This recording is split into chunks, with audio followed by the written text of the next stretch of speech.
श्री कृष्ण भगवान अर्जुन को समझाते हुए आगे कहते हैं, हे कुंती नंदन, साधना में संलग्न हुए विद्वान मनुष्यों की भी ये प्रमथनशील इंद्रियां उनके मन को बलपूर्वक हर लेती हैं।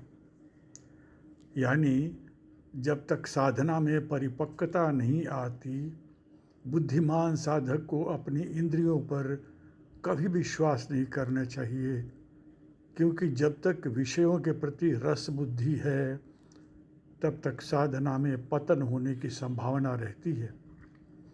श्री भगवान आगे कहते हैं, इसलिए साधक उन संपूर्ण इंद्रियों को वश में करके मेरे परायण होकर रहे, क्योंकि जिसकी इंद्रियां वश में हैं उसकी बुद्धि स्थिर है।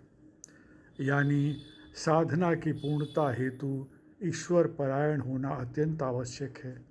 ईश्वर परायण होने से इंद्रियों को वश में करना सहज हो पाता है।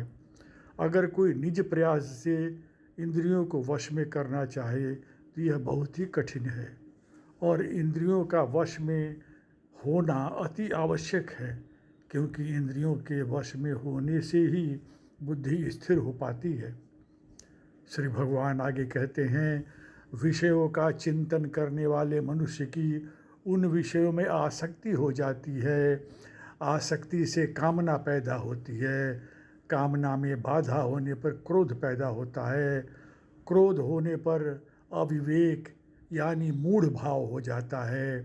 अविवेक से स्मृति भ्रष्ट हो जाती है, और स्मृति भ्रष्ट होने पर बुद्धि यानी विवेक का नाश हो जाता है। बुद्धि का नाश होने पर मनुष्य का पतन हो जाता है।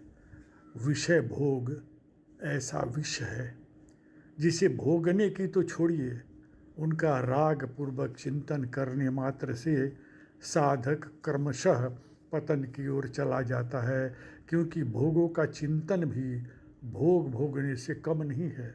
हरि ओम तत्सत।